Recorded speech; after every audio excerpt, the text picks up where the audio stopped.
સંજય કુમારનો જન્મ 3 માર્ચ 1976 રોજ હિમાચલના બિલાસપુરમાં થયો.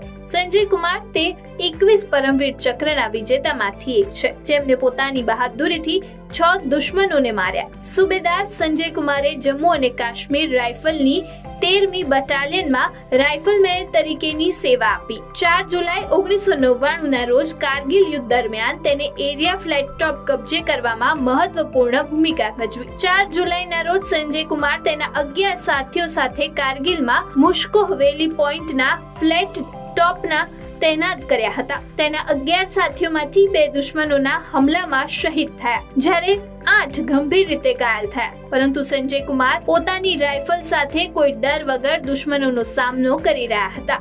આ દરમિયાન સંજય કુમારને 3 ગોળી વાગી, પરંતુ તેમની હિંમત ઓછી ન થઈ. સંજય કુમારનો આ આક્રમક દેખાવ જોઈને આતંકવાદીઓ ભાગી ગયા અને નાસભાગમાં તેમની યુનિવર્સલ મિશન ગન પણ છૂટી ગઈ. સંજય કુમારે તે બંદૂક પકડી અને તેનાથી દુશ્મનોને ખતમ કરવાનું શરૂ કર્યું. ગંભીર રીતે ઘાયલ સંજય કુમાર જ્યાં સુધી પાકિસ્તાનીઓ પોઈન્ટ ફ્લેટ ટોપ ખાલી ન કરે ત્યાં સુધી રોકાયા ન હતા. સુબેદાર સંજય કુમારની આ બહાદુરી અને અદમ્ય હિંમતને કારણે તેમને પરમવીર ચક્રથી નવાજવામાં આવ્યા હતા.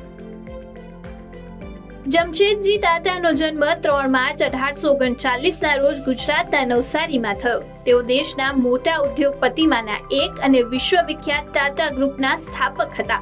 માત્ર 14 વર્ષની ઉંમરે જમશેદજી ટાટા તેમના પિતા સાથે મુંબઈ આવ્યા અને વ્યવસાયમાં પ્રવેશ્યા. ટાટા ગ્રુપ આજે જ્યાં છે ત્યાં જમશેદજી ટાટાનું સૌથી મોટું યોગદાન છે. આજે ટાટા ગ્રુપ મીઠાથી માંડીને ટ્રક સુધી બધું જ બનાવે છે. બહુ ઓછા લોકો જાણે છે કે મુંબઈની તાજ હોટેલ જમશેદજી ટાટાએ બનાવી હતી. હોટેલ તાજ ડિસેમ્બર 1903માં 4 કરોડ 21 લાખ રૂપિયાના ખર્ચે પૂર્ણ કરવામાં આવી હતી. દેશની આ પહેલી હોટેલ હતી જેમાં વીજળી હોય. જમશેદજી ટાટાની ખાસ વાત એ હતી કે તેઓ પોતાના કારખાનામાં કામ કરતા કામદારોનું ખાસ ધ્યાન રાખતા હતા. જમશેદજી ટાટા હંમેશા તેમના કારખાનામાં લોકોને કામ કરાવવાનો પ્રયાસ કરતા હતા. કામદારોને કોઈ પણ પ્રકારની અગવડતાનો સામનો ન કરવો પડે તેનું ખાસ ધ્યાન રાખતા હતા. હાલમાં રતન ટાટા આ જૂથના અધ્યક્ષ એડમિનિસ્ટ્રેટર છે, જ્યારે નટરાજન ચંદ્રશેખર તેના અધ્યક્ષ છે.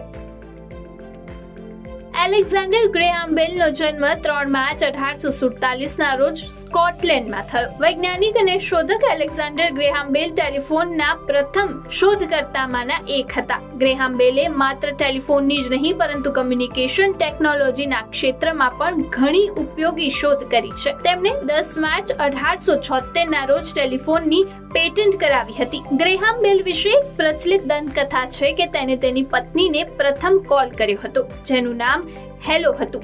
ગ્રેહામ બેલની પત્નીનું નામ મેબલ હાર્બર્ડ હતું. રસપ્રદ વાત એ છે કે બેલની પત્ની અને તેમની માતા બંને સાંભળી શકતા ન હતા.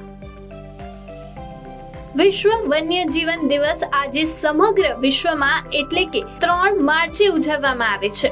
આ દિવસ વિશ્વના વિવિધ દેશોમાં લુપ્ત થતી વનસ્પતિ અને જંગલી પ્રાણીઓની પ્રજાતિ વિશે જાગૃતિ વધારવા માટે ઉજવવામાં આવે છે. તમને જણાવી દઈએ કે 3 માર્ચ 1973ના રોજ સંયુક્ત રાષ્ટ્રના લુપ્તપ્રાય જંગલી ફૂલોના આંતરરાષ્ટ્રીય વેપારમાં પ્રતિબંધ મૂકવાના પ્રસ્તાવ પર હસ્તાક્ષર કરવામાં આવ્યા હતા. આ દિવસની યાદમાં 20 ડિસેમ્બર 2013ના રોજ સંયુક્ત રાષ્ટ્ર મહાસભામાં નિર્ણય લેવામાં આવ્યો કે દર વર્ષે 3 માર્ચે વિશ્વ વન્યજીવન દિવસ ઉજવવામાં આવશે, જે બાદ 2014માં પ્રથમ વિશ્વ વન્યજીવન દિવસની ઉજવણી કરવામાં આવી હતી. દુનિયા વાઇલ્ડ લાઇફ ડે 2024ની થીમ Connecting People and Planet Exploring Digital Innovation in the Wildlife Conservation રાખવામાં આવી છે.